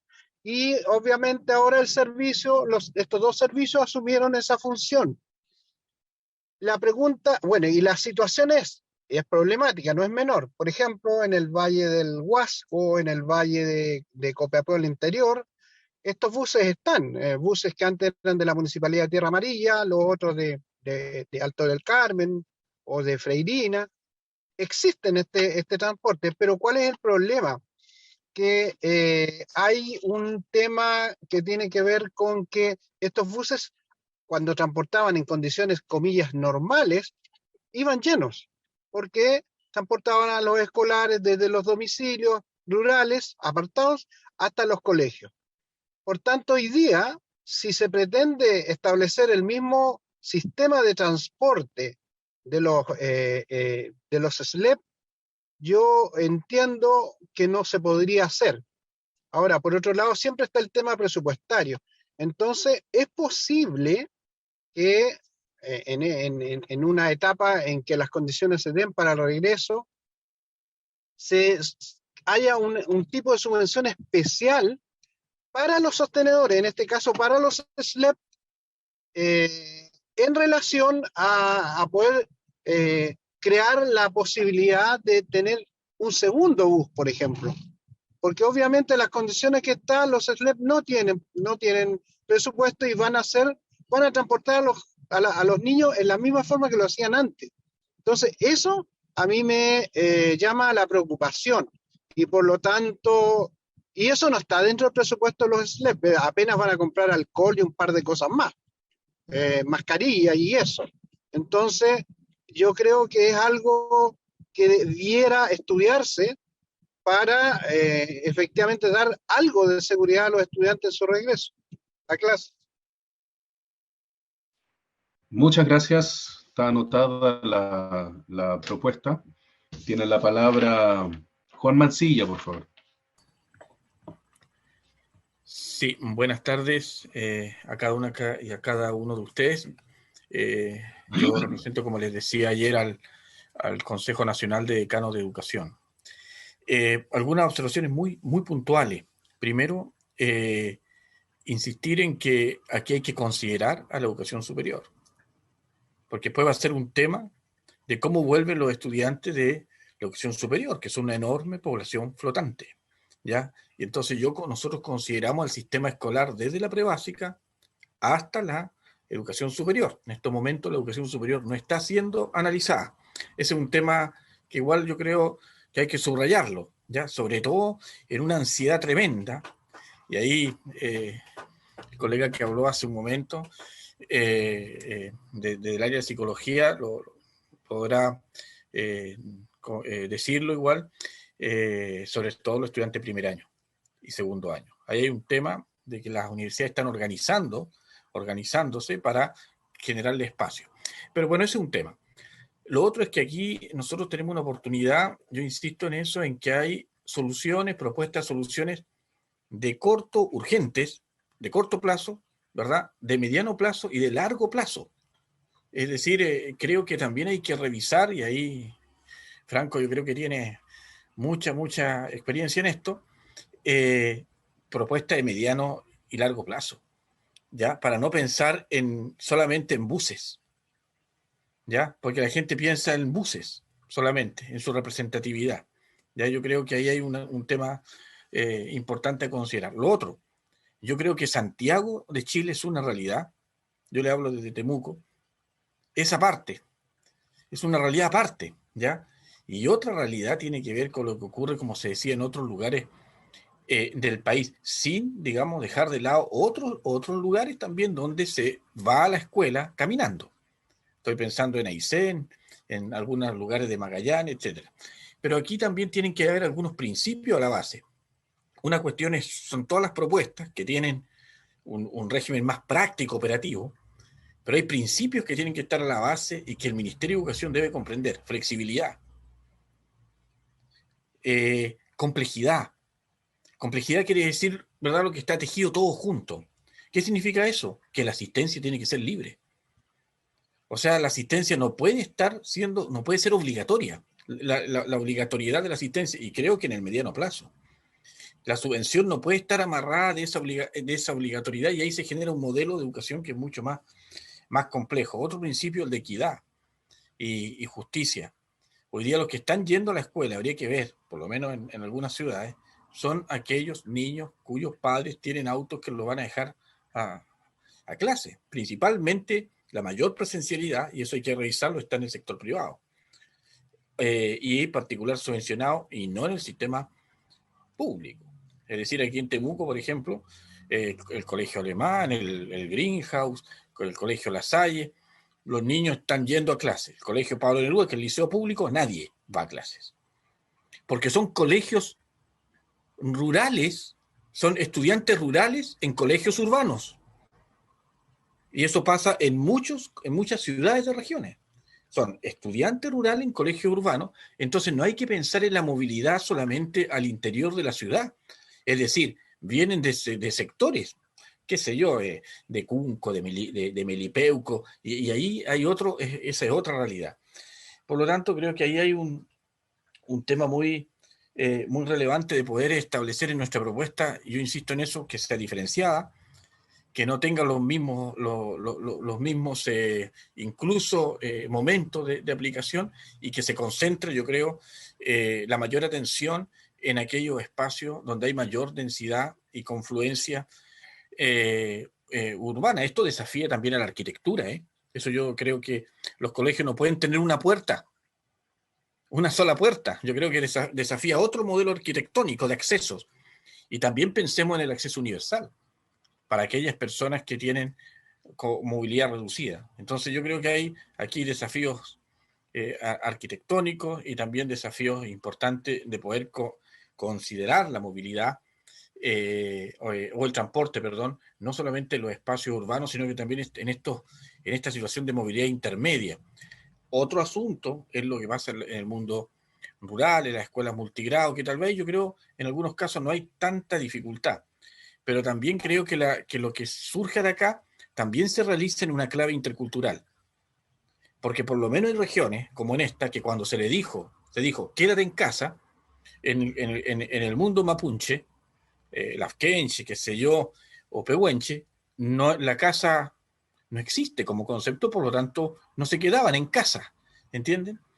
Por lo tanto, yo creo que también tiene que haber una propuesta que logre una situación de interculturalización, en este caso, en algunos espacios, para que exista una cabal comprensión de la situación de nuestros niños y de nuestras familias que no tienen como lengua materna el castellano.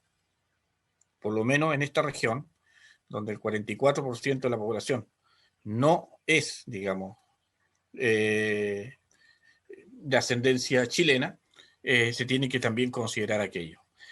Eso es lo que haría yo, como también lo diría como aporte, y en eso nosotros podemos hacer ponemos a disposición todo nuestro equipo. De hecho, algunos académicos o profesores de la carrera de Pedagogía Intercultural Mapuche, que es la única que hay en el país, son los que están en la propia convención para traducir y transformar, por ejemplo, al Mapuzungún, lo que aquí se haga. Muchas gracias, Juan Mancilla.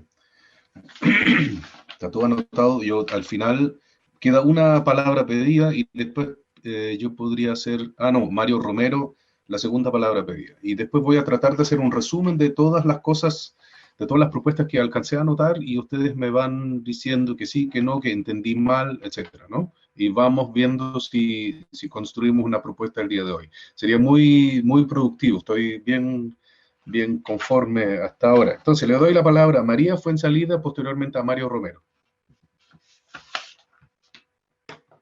Yo retiro mi palabra porque ya se abordó el tema que yo quería aportar, así que sería innecesario, ¿ya? Muchas gracias. Muchas gracias.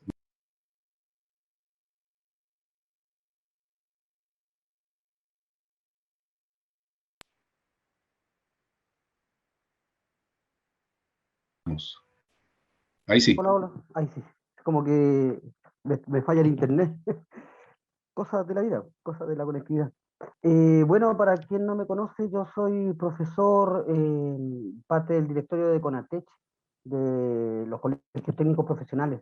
Me parece muy interesante lo que nos mostró Franco el día de hoy, el tema de los horarios diferidos. Me parece muy, muy importante y muy interesante analizar. A ver, en primer lugar, a todos nos gustaría que el sistema escolar se desarrollara como antes de la pandemia. A todos nos gustaría tener los colegios abiertos, hacer comunidad, generar cultura, debate, conversación, aprendizaje, pero están las condiciones en estos momentos en donde hay una pandemia mundial que nos está afectando y nos está cambiando nuestra estructura. ¿Están las condiciones para hacer ese tipo de colegios hoy en día? Está difícil la cosa considerando que hay una variante nueva. Tenemos que enfocarnos que la educación no solamente entrega conocimiento por sí solo, sino que la educación nos genera aprendizajes para la vida. Y en eso tenemos que enfocarnos. Nosotros tenemos que generar aprendizaje para que nuestros estudiantes tengan para la vida. No son baldecitos en donde nosotros llenamos de conocimientos que para que pasen a segundo. Por lo tanto, considerando esa situación, lo que hemos hecho los profesores y los asistentes de la educación en este tiempo es, considerando el estado de cosas, generar esas instancias de aprendizaje para la vida. Y esta vida que nos está tocando vivir en estos momentos es completamente distinta a la que estábamos viviendo hace un tiempo atrás. Los paradigmas están cambiando con esta pandemia, ¿ya? Y eso hay que considerarlo. Los planes de educación en estos momentos están considerando un sistema híbrido, ¿ya? En donde hay un currículum priorizado, en donde se mezcla lo presencial con lo telemático.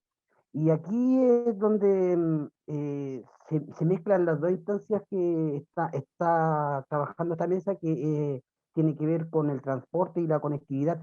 Yo pienso, y lo dije el día de ayer, que con respecto al tema de la presencialidad de los colegios, hay que priorizar. No podemos hacer que todos los estudiantes en estas condiciones de pandemia vayan al mismo tiempo y a las mismas horas a los liceos. Eso sería exponer mucho a los estudiantes, por lo tanto aquí hay que priorizar. Lo que yo estaba proponiendo el día de ayer era que se les diera prioridad en la presencialidad a aquellas asignaturas que están relacionadas con el tema práctico. Pues hace un ratito atrás Juan Mancilla habló sobre que también hay que considerar a los estudiantes de la universidad. Yo creo que a todas esas asignaturas que tienen que ver con el mundo práctico, con los liceos técnicos profesionales, tercero, cuarto medio, con las especialidades que son mucho más prácticas, a eso hay que darle prioridad en cuanto a la presencialidad. Y con respecto a las asignaturas básicas, ahí hay que poner hincapié en las clases telemáticas. Y con respecto a las clases telemáticas, a las clases online, ahí tenemos que fortalecer también el cómo nosotros como mesa proponemos también al gobierno central que nos pueda ayudar también con respecto al tema tecnológico, ya que no todos los estudiantes de nuestro país tienen las herramientas adecuadas para acceder a la tecnología, para los aprendizajes, ¿ya? Eso es lo que yo quisiera aportar en estos momentos. Muchas gracias. Muchas gracias, Mario. Ofrezco la palabra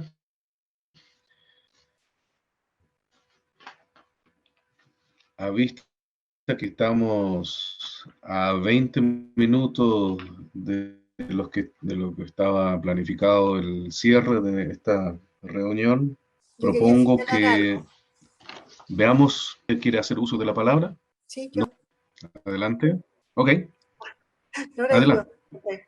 B. Flores. Sí, B. Flores yo y quería después referirme, perdón, no sé si Denise primero y después yo, no sé cuál es el orden. B. Flores primero y después Nora Donoso. Ah, ok, ya. Ok, mire, yo creo que las mayores dificultades creo que están no solamente en el tema de las voluntades, sino que también en los recursos, porque igual cualquier medida que se implemente en estos tiempos, dado las necesidades de tomar todas las medidas sanitarias, las medidas de distanciamiento y de diferenciación de tiempos, ¿ya? Y de situaciones, hace que se requiera mayor espacio, mayores recursos, y también de alguna manera se consideren nuestros tiempos. En el caso de la educación superior, como señalaba la preocupación de Juan también, al menos en el marco, yo soy de la Federación de Asociaciones de Académicos y Académicas de las Universidades de Chile también, además de representar al Colegio de Trabajadores Sociales. Y una de las cosas que se han estado viendo, que las universidades están implementando ya algunos planes de híbridos diferenciados, pero nosotros tenemos una naturaleza un poco distinta a lo que es la población escolar, en el sentido que nuestro estudiante viene de diferentes puntos de Chile, no solamente viene de la localidad, ¿cierto? Como pasa con los estudiantes básicos y medios, sino que a veces viene de diferentes puntos de Chile. Por lo tanto, no va a ser toda probablemente la población que se va a sumar tan rápido, y si es que viene, viene evidentemente en muchos casos con largas distancias. Y entonces no solamente pensar en el tema de la conectividad y el transporte local, sino que hay que pensar en todo el sistema de transporte, que es un tema, y según mi juicio y lo que hemos analizado nosotros también en nuestro sector, una de las mayores dificultades es que efectivamente uno de los sectores abandonados es el tema, ¿cierto?, del sistema de transporte, en el sentido que no cumple generalmente con las medidas, digamos, mínimas de carácter sanitario y de seguridad. Por otro lado, yo creo que, y mirado de esa perspectiva, creo que una de las cuestiones que debiera hacer y que debiera contemplarse y que se están viendo es la posibilidad de generar aquellos apoyos que sean necesarios, ¿cierto?, para que de alguna manera las universidades puedan apoyar a los estudiantes y las estudiantes. ¿En qué sentido? En que puedan efectivamente transportarse con la debida seguridad y puedan también desarrollar un proceso escalado que va de menor a mayor, en el sentido de irse integrando en forma paulatina en una modalidad híbrida inicialmente, y priorizando a aquellos estudiantes, principalmente primer y segundo año, porque quienes están en educación superior, yo creo que coinciden conmigo, todavía tenemos estudiantes que no se conocen, ¿ah? Porque llegaron justamente en tiempo de pandemia, por lo tanto, entre ellos ni siquiera no conocen ni a los profesores personalmente, ni a los compañeros también de curso. Y lo otro respecto al tema de la conectividad, aun cuando se ha hecho un tremendo esfuerzo por parte de la universidad, incluso de dotar a los estudiantes de dispositivos, e incluso un gran esfuerzo que se hizo también en relación a darles también dispositivos móviles de conectividad. Creo que una de las cuestiones que también se requiere también apoyar y reforzar, lo que planteaba un poco ayer, que tiene que ver, ¿cierto?, con los sistemas de conectividad de origen, ¿ah? Que no solamente, porque muchas veces nosotros le entregamos, por ejemplo, a los estudiantes conectividad móvil, pero si en el área donde están no tienen buena conectividad, tampoco les sirve mucho, ¿ah? En el sentido que no le funciona bien o muchas veces tienen que compartir. Por lo tanto, se requiere también ahí un apoyo en ese sentido, con la finalidad de poder de alguna manera superar esa dificultad. Y por otro lado, algo que lo están diciendo y que está asociado, y que lo decía alguien que me antecedí en la palabra cuando recién llegué yo, ¿no?, era que tiene que ver, ¿cierto?, con el tema de la ansiedad.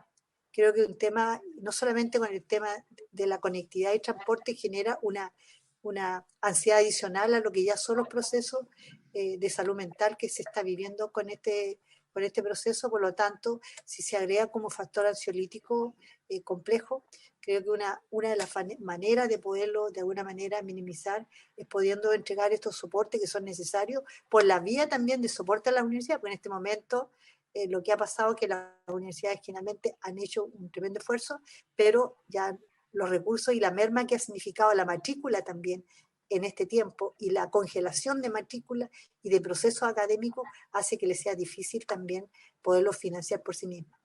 Eso, sobre todo las estatales. Muchas gracias. La última palabra ofrecida para Nora Donoso y después yo resumo. Gracias, Mare. Sí, yo solamente llamar la atención respecto a que cada propuesta que nosotros hagamos tiene un costo asociado y una forma, y requiere de una forma de administración de recursos. Yo creo que en este momento las distintas formas de administración de la educación en nuestro país, a lo largo del país, tiene distintas dificultades y complejidades para poner en práctica la solución. Y uno de los problemas que por lo menos a mí me ha tocado ver más de cerca es que los servicios locales de educación pública tienen que llamar a licitaciones públicas porque, ¿no es cierto?, administran una mayor cantidad de establecimientos educacionales que lo hacían antiguamente las comunas, los municipios. Y eso implica, ¿no es cierto?, un retardo en la utilización de los recursos disponibles. Y eso obviamente va asociado también, ¿no es cierto?, a una dificultad para implementar las propuestas que nosotros podamos hacer. Entonces yo sugiero que también se analice la posibilidad de otorgar flexibilidad al uso de los recursos, no sé si utilizando algún decreto o resolución especial, pero que de alguna manera agilice la posibilidad de implementar estas propuestas que de alguna manera todas están asociadas al uso de recursos extra, ¿sí?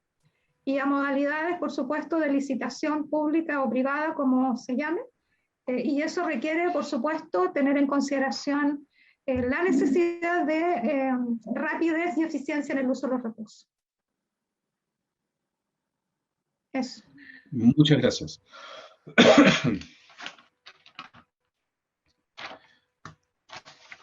¿Qué tenemos?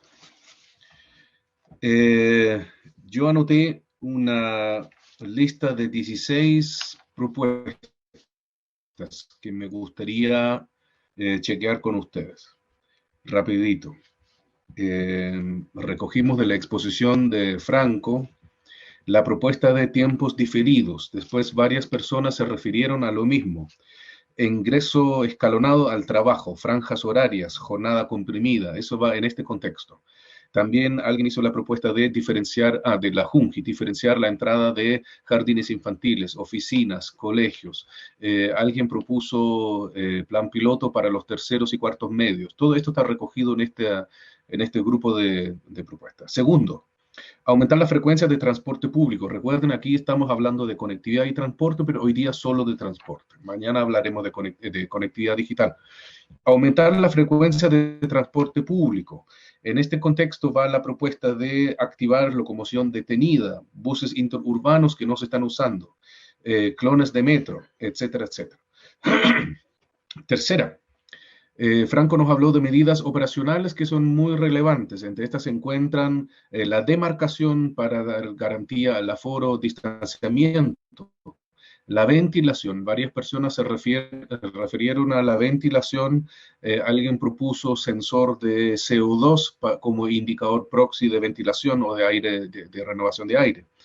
Los aires acondicionados para los buses que no tienen ventanas, que estén en buen estado, y habría que hacer una inversión para revisarlos. Estos son en el contexto de las medidas operacionales. Cuarta, dar prioridad al transporte público. Esto fue en el contexto de lo lento, ¿no?, de la velocidad de un bus con respecto al metro. El metro es mucho más rápido, el bus está limitado no por su antigüedad o modernidad, sino más bien por los tacos que se producen. Por lo tanto, tiene una velocidad mucho más baja. Con dar una prioridad, yo entiendo que se refiere al tipo de vías exclusivas, etcétera. Se refiere a ese cuarto punto, dar prioridad al transporte público. Aquí está, aparte, la diferenciación de horarios, fue la propuesta de representante de JUNGI, los colegios, los trabajos, ¿cómo se llama?, el comercio, diferenciar los horarios. También está aquí la propuesta que hicieron algunos de los funcionarios públicos que podrían más fácilmente hacer uso de un horario más diferido. Sexto, subsidio al transporte escolar, incluyendo al transporte escolar a los profesores y personal de los colegios. Subsidio al transporte escolar. Y con eso se asocia, pero lo anoté como una propuesta distinta, desarrollar un servicio especial subsidiado por el Estado, un servicio especial de transporte escolar en zonas rurales y de difícil acceso. Octava propuesta, promover la movilidad en entornos seguros, sin usar el transporte público. Hacía referencia a ir caminando al colegio, lo que es una realidad en algunas regiones, es menos usado en otras regiones. Hubo comentarios en el chat sobre la delincuencia asociada a los riesgos asociados.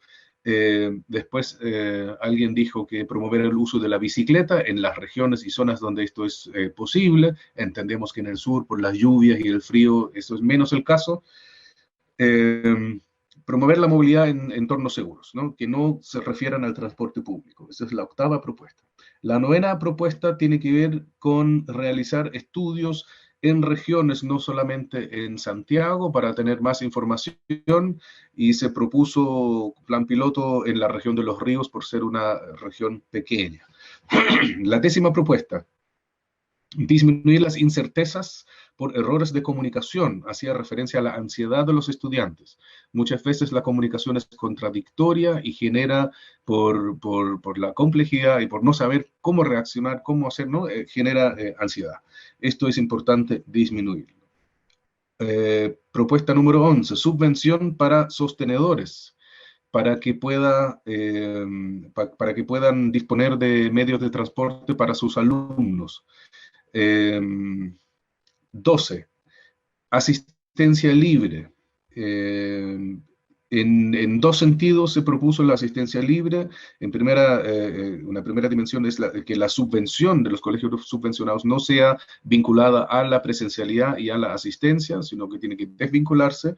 Y la asistencia libre también para no obligar a las personas que no quieran enviar a sus hijos antes de que la pandemia esté, digamos, que haya pasado y que todos estemos seguros. En la número 13, hay desafíos arquitectónicos, las puertas de acceso, no basta con una puerta de acceso, hay que ver formas de asegurar los aforos, incluso en aquellos cuellos de botella, ¿no es cierto? También se habló en ese contexto del acceso universal de los establecimientos. Número 14, comunicación en clave intercultural. Tal vez la podemos asociar con la eliminación de las incertezas en la comunicación. Aquí también se hizo referencia a que un mensaje como quédate en casa no es universalmente comprensible en aquellas culturas donde la casa no tiene el mismo significado que para nosotros en Santiago, digamos, ¿no? Comunicación en clave intercultural, muy importante. Número 15, dar prioridad a asignaturas aplicadas o prácticas, mientras que las asignaturas básicas pueden impartirse de manera telemática. Y la última propuesta, hay que dar flexibilidad al uso de los recursos extra por COVID y digamos, disminuir la rigidez reglamentaria en el uso de esos recursos para que se pueda usar para paliar, en el fondo, las dificultades de la pandemia. ¿Qué se me olvida? ¿Qué entendí mal? ¿En cuál no hay consenso? Ofrezco la palabra. Yo, si me permiten, creo que habría, soy María Esther, también agregar a los chicos universitarios de vespertina, ¿no? Porque, o del instituto profesional, en fin, porque toda aquella persona que estudia tarde en la noche no alcanza a tomar el transporte público, ¿no?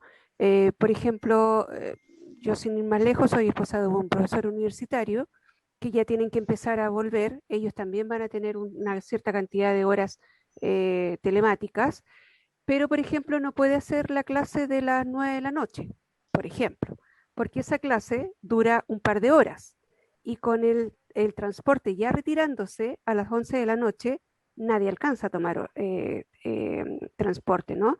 Así que yo creo que mientras dure el tema de pandemia, si mis compañeros están de acuerdo, también habría que proponer que para el alumnado universitario de centros de formación técnica se les acorte el horario o sea más temprano las horas, las clases o telemáticas. ¿Mm? Pero yo creo que sí hay que considerar también no solo a los pequeños, sino que a los grandes, porque no alcanzan a tomar transporte público, a no ser que tengan su vehículo particular. Eso quería agregar como para poder... Okay. Yo quisiera igual pedir la palabra y tiene que ver con algo que estuvimos conversando con los equipos de salud y educación en estos escenarios de volver y no volver, ¿ya? En el escenario de volver, estamos proponiendo de que cada niño, que su mamá, que su familia autorice el querer ir al colegio. Primero que nada, asegurar que todo el personal esté vacunado del colegio, por supuesto. Y segundo, que cada niño que ingrese al colegio, su familia también esté vacunado, con las 2 dosis, ¿ya? Nosotros tenemos en la comuna 3 vacunatorios, por lo tanto, nos vamos a quedar con un vacunatorio centralizado. Y a propósito de que hoy día hay una nueva orden de que volverán a hacerse todas las atenciones médicas en los CEFAM, y como hay hacinamiento en nuestros consultorios, nosotros ya teníamos una unidad de salud escolar previo a la pandemia, la que fue suspendida porque no hay clases. Por lo tanto, los vacunatorios los vamos a trasladar a los colegios. Y volver con la atención que estábamos haciendo como unidad escolar. Como no está permitido, aún no sabemos qué van a pasar con los comedores, con los casinos, con las cocinas de los colegios, porque necesitamos una sala más amplia, vamos a funcionar los vacunatorios en esos colegios, en los comedores. ¿Ya? En el caso de la comuna de La Pintana, nosotros hemos estado prácticamente casi 2 años y yo sé que esto se puede implementar en los colegios que están acondicionados. en otros colegios a lo mejor hay que ver otra unidad, en otras comunas, mejor dicho. Pero también se pueden hacer en los colegios particulares subvencionados. En el caso de la comuna de La Pintana, nosotros hemos mejorado la infraestructura durante este año y medio a propósito que los niños no están en los colegios. Por lo menos tenemos renovado todos los casinos, las cocinas, las instalaciones eléctricas, los patios, ¿ya? La grifería nosotros la cambiamos con sensores. En cada una de las salas nosotros tenemos el alcohol gel y hoy día también el nuevo protocolo invita a que en cada espacio de donde se siente el alumno debe tener una mascarilla N95 y un frasco de alcohol gel. Nosotros lo tenemos también en la sala con sensor automático. Por lo tanto, nosotros, una de las propuestas que vamos a levantar es que funcionen las unidades de salud y que los vacunatorios estén especializados solo para atender a la comunidad escolar, el alumno y sus familias en el colegio. Y lo otro, nosotros tenemos jornada escolar completa, no en todos los colegios, y no nos conviene, sabiendo que es una comuna dormitorio donde la gente sale a trabajar afuera, el trabajador necesita este elemento de protección también que es el colegio. Por lo tanto, lo que nos parece al momento de volver es que vuelva en media jornada. Ya no funciona jornada escolar completa porque no se entrega el almuerzo. Entonces, dividir los cursos en 2 jornadas, ¿ya? Y esa es una de las propuestas. Y lo otro, otras proposiciones que tenemos, yo no sé, que tiene que ver con el tema digital. Estamos muy atrasados en todos los colegios y no hay noticias de la entrega de mi PC a los 7º años básicos, ¿ya? Ese PC se entrega con internet gratis por 1 año. Yo no entiendo, estamos en julio y esto por lo menos nunca se había atrasado tanto. Lo más tarde había sido a mayo. Los computadores no han llegado a las comunas precisamente cuando necesitamos que los niños tengan su computador y el internet asegurado. Creo que no ha habido ninguna propuesta distinta y estamos funcionando igual, y esta es una demanda también al Mineduc, es que no debieran ser estos computadores con 1 año, sino que deberían hacer por lo menos con 2 años de internet gratuito, ¿ya? Eso no lo he escuchado por ningún lugar y creo que es una propuesta que podríamos levantar. Segundo, a lo mejor un computador es caro en comparación con una tablet, ¿ya? Creo, y podría alcanzar también a los colegios particulares subvencionados, porque hoy día a los colegios particulares subvencionados se le entrega a los mejores promedios. No es la misma política que para los colegios municipales, ¿ya? Que se le entrega a todo el curso, 7º básico. En el caso de los particulares subvencionados, se le entrega solo al mejor rendimiento. Y eso debería cambiar. Y yo, para ser eficiente en los recursos, a lo mejor un computador es más costoso que una tablet. Por lo tanto, creo que sería bueno buscar esa solución. Eso nosotros estamos revisando, o sea, nosotros en el caso de no estar en clases, sugerimos este computador. Cambiarlo por 2 años, la conexión a internet, y además cambiar el computador a tablet. Para que alcance a más niños. En el caso de la comuna de La Pintana, nosotros solo tenemos un colegio, tenemos 2 colegios de enseñanza media y ya le entregamos el año pasado a toda la enseñanza media computadores, o sea, tablet, ¿ya? A los 2 colegios, de 1º a 4º, medio. Es la capacidad que podemos en realidad. Eso. Muchas gracias. Vamos a guardar esta propuesta sobre los computadores para el día de mañana, cuando hablamos de conectividad, pero lo demás está anotado súper bien. Me gustaría cerrar, si no hay una petición de palabra muy urgente, me gustaría cerrar por hoy día esta sesión. Ha sido muy productiva, estoy muy conforme, voy a tener que redactar estas propuestas, se las hago llegar mañana sí, de todas maneras, a su correo, para que podamos intercambiar un par de opiniones también por correo, porque mañana nos vamos a dedicar exclusivamente al tema de conectividad. Y así podríamos, si somos igual de productivos, podremos tener un índice o un borrador de una primera propuesta durante esta semana. Sería muy interesante. Ofrezco por última vez la palabra, si alguien quiere tomarla.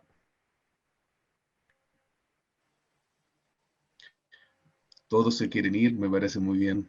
Les agradezco mucho su apoyo. Solo agradecer el espacio y a ti, Marek, por la gran síntesis que hiciste. Muchísimas gracias por la moderación y todo. Yo solamente agregar que sería, solo agregar y muy corto, que sería importante hacer una propuesta tanto para las regiones como otra para Santiago, porque claramente las regiones no es lo mismo, ¿no? Las regiones son mucho más sacrificadas que, bueno, nosotros en Santiago no somos sacrificados. Entonces yo sugiero hacer dos propuestas, una a nivel de regiones y otra a nivel de Santiago, para poder demostrar las diferencias que hay y las dificultades además. Sugiero. Sí, esta es una cosa, sí, me parece muy bien, es una cosa que estaba propuesta transversalmente, propuestas generales versus propuestas particulares, especialmente por regiones u otras unidades territoriales de difícil acceso o de situaciones particulares, y también en términos de tiempo, propuestas diferidas, en corto, mediano y largo plazo. Correcto. Sí, se me olvidó mencionar eso, sí, muy de acuerdo. Les agradezco mucho su participación activa, su capacidad de síntesis para hacer las propuestas. Nos vemos mañana en este mismo canal a las 17 horas para hablar de conectividad digital. Muchas gracias y buenas noches. Que descansen. Hasta luego. Gracias, buenas noches. Chao, chao. Buenas noches, chao. Buenas noches, gracias. Recording